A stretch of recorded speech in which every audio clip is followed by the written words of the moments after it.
Aujourd'hui, on va voir comment planifier des tâches dans Grok en utilisant X, ce réseau social qui va nous permettre bien d'avoir une veille sur des sujets comme l'intelligence artificielle. Donc, on va créer des tâches et ce, même avec un compte gratuit sur X.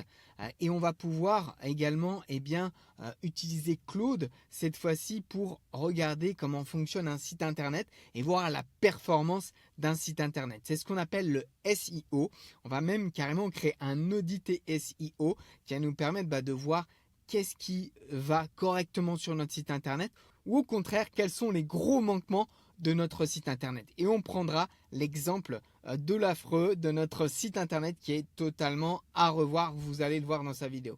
Donc le premier cas d'usage, ça va être d'utiliser notre audit SEO complet. Donc le SEO, c'est quand vous êtes sur internet, vous faites une recherche sur Google, et bien plus votre SEO est performant, plus vous allez remonter dans les recherches sur Google. Et nous, on va créer différentes tâches dans Claude qui vont nous permettre de savoir ce qu'il manque sur notre site internet et ce qu'on doit faire. Alors pour ça, regardez, la première tâche, ça va être d'effectuer un audit SEO complet. Analyser le SEO, donc les mots-clés, l'optimisation, etc.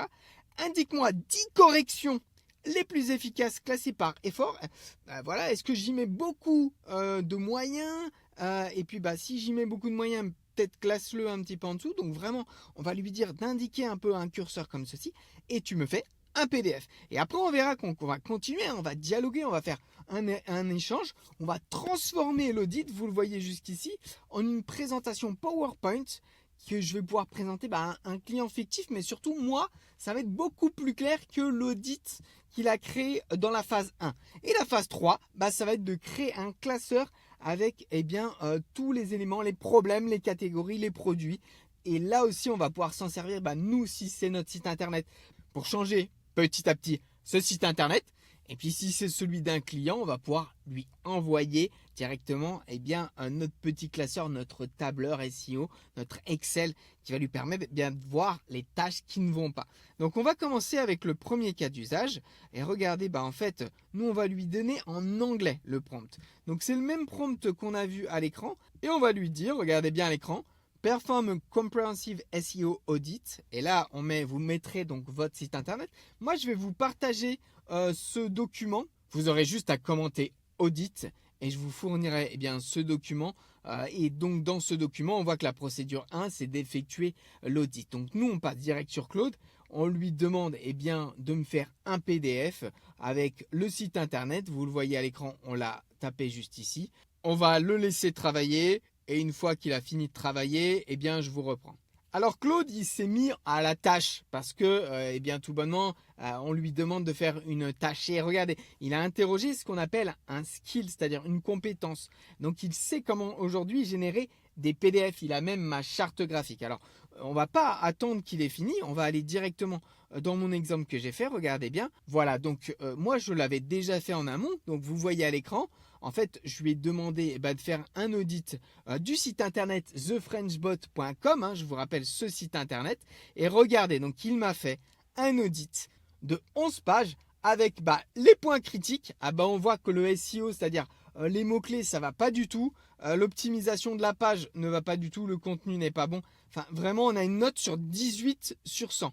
Donc, c'est vraiment affreux. Et moi, mes clients passent beaucoup par LinkedIn. Mais si on devait faire un point aujourd'hui sur mon site, il est affreux. Enfin voilà, donc la table des matures. Donc on a un petit résumé exécutif, on a l'audit SEO et regardez, page par page, on va pouvoir comprendre un petit peu ce qui va et au contraire ce qui ne va pas. Il faudrait que je passe sur un autre, peut-être WordPress, un autre hébergeur. L'architecture, ça va pas du tout. Enfin voilà, et donc il me dit ce que je peux faire. Et à la fin, on a le top 10 des actions à mettre en place. Donc voilà, migrer hors de zéro, donc qui est Hostinger. Il nous explique que c'est mort depuis 2023. C'est pas l'optimal. Donc faut passer peut-être sur autre chose. Tant que le site est sur zéro, aucune des autres actions ne sera pleinement efficace. Donc il faut vraiment que je change. Et on voit que l'impact il est critique et que l'effort il est plutôt moyen. Et à chaque fois, il me donne l'impact, est-ce que c'est élevé? Est-ce que ça va vraiment bouleverser mon site internet? Et puis après, on voit l'effort. Là, c'est un effort élevé créer un blog avec 20 articles SEO. Et puis on voit créer des pages géolocalisées. Et donc il me donne un plan. Je ne vais pas faire toute la liste. On a 10 actions à mettre en place pour aujourd'hui faire évoluer ce site qui est complètement à la ramasse. Alors ensuite, on va continuer parce que là, on a notre slide de présentation. Mais nous, on va se dire, on a un client et on veut fournir ceci à notre client. Alors regardez bien ce que je lui ai dit ensuite. Je lui ai demandé de transformer cet audit avec 10 slides qui permettent d'inclure un sommaire et puis des top catégories par exemple et puis les actions à prioriser. Donc regardez bien. Donc Claude a été voir l'audit qui avait été généré en PDF, celui que vous voyez sur notre droite ici, et il m'a créé un fichier dont je vais pouvoir me servir pour améliorer mon site internet. Mais imaginons que je travaille dans le SEO, je vais pouvoir l'envoyer à mes clients gratuitement et lui dire voilà ce qui ne va pas. Aujourd'hui, nous, on peut le faire à votre place, mais sachez que votre site internet, il a des grosses failles, des gros manquements. Et là, on le voit, on a le résumé un petit peu de notre site internet. On voit que la plateforme, elle est morte, zéro. Il faut vraiment changer sur une autre plateforme. L'optimisation du site internet, le profil, les backlinks, c'est-à-dire les liens qui nous renvoient, les liens qui renvoient vers notre site internet, c'est zéro. Et puis on voit qu'il y a une concurrence locale à Dijon. Et moi, je ne peux pas faire le poids face à tout ça. Et puis on a un plan d'action en 10 étapes, faire une fiche Google Business, avoir des pages géolocalisées. Donc il nous liste les 10 actions à mettre en place aujourd'hui. Puis on pourra aller plus loin. Là, on va lui demander, regardez, on va le faire en direct, créer un fichier Excel qui va me permettre de connaître vraiment les problèmes, les catégories et les priorités. On va le laisser faire et je vous retrouve dès que c'est fini. Alors vous vous rappelez, je vous ai parlé de Grok. Alors Grok, l'intelligence artificielle de X, vous pouvez l'utiliser gratuitement.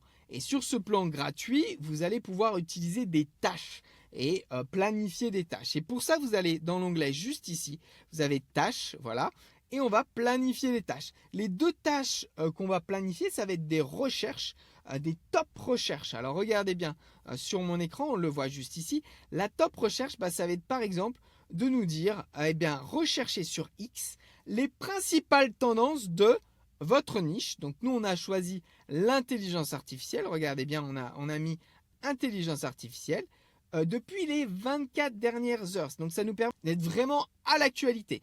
On lui demande de résumer les 3 principales et de signaler les tendances qui émergent, voilà, ceux qui sont très très très virales. Donc ça, c'est notre petite étape sur X et vous le verrez, une fois que la tâche elle est enregistrée, on pourra en faire une deuxième parce qu'on a le droit, regardez bien sur la partie de droite, on a le droit à 2 tâches journalières. Donc on va en créer une première juste ici, voilà, donc là elle est affichée, vous le voyez ici, elle va s'exécuter à 20h20 chaque jour. Et puis on pourra en créer une deuxième, vous allez voir, donc là notre tâche, vous le voyez à l'écran, elle est active. Alors on va en créer une deuxième où on va mettre exactement le même prompt, vous le voyez à l'écran, mais on va lui demander de rechercher sur Claude, parce que Claude aujourd'hui c'est un outil qui est vraiment vraiment très plébiscité. On va pouvoir choisir l'heure et puis la fréquence, est-ce que c'est hebdomadaire, est-ce que c'est quotidienne ou c'est juste une seule fois. Donc nous on va la mettre quotidienne, puis on va choisir peut-être tous les matins à, on va choisir à 8h30, 8h50 tous les matins, on confirme et puis là on crée la tâche et on a nos 2 tâches qui sont à l'écran. Donc on voit qu'on a Claude et puis on pourrait la modifier, si le titre on voulait le changer, voilà, on pourrait la changer, la renommer, mettre Claude 24 heures sur X, mettre à jour la tâche, vous le voyez, et puis elle apparaît à l'écran. Et donc chaque matin à 8h50 et puis chaque soir à 20h20, j'aurai une veille des tendances sur X. Et puis, vous allez le voir, regardez, il nous a fait notre fichier Excel avec les choses qui n'allaient pas, donc les problèmes, juste ici, vous le voyez à l'écran, le site hébergé sur zéro, aucun blog, et puis les catégories SEO, zéro contenu, etc. On va pouvoir partager ce document Excel à notre client, le télécharger et même publier carrément un artefact, c'est-à-dire envoyer un lien pour qu'il puisse regarder tout ça. Alors tous ces outils sont très très puissants et on a 2 dates de formation qui sont le 24 mars et le mercredi 29 avril. On va avoir Claude dans Excel, Claude dans PowerPoint et on va vous présenter également des cas d'usage professionnels. Vous aurez également 14 heures de e-learning. Donc en plus de ces 2 journées, vous avez du e-learning et on va voir même la partie Claude Code, comment créer des mini-applications. Ça s'adresse même aux débutants, ça s'adresse vraiment à tout le monde. Alors n'hésitez pas à venir vers moi en message privé. Vous m'expliquez que vous avez besoin d'informations sur les modalités et puis les tarifs des formations. Et je vous enverrai le lien vers notre calendrier d'appel. Juste ici, vous avez 30 minutes à mes côtés. Vous me posez des questions, j'y réponds et puis on voit si cette formation est faite pour vous. Je vous invite à vous former parce que Claude aujourd'hui, il a pris 6 mois d'avance pour les cas d'usage métier. ChatGPT, ça va être un outil dont le grand public va se servir. Mais pour les professionnels, il faut vraiment aller sur Claude et monter en compétence rapidement parce que ça va très vite. Moi, je vous souhaite à tous une très bonne journée et je vous dis à très vite.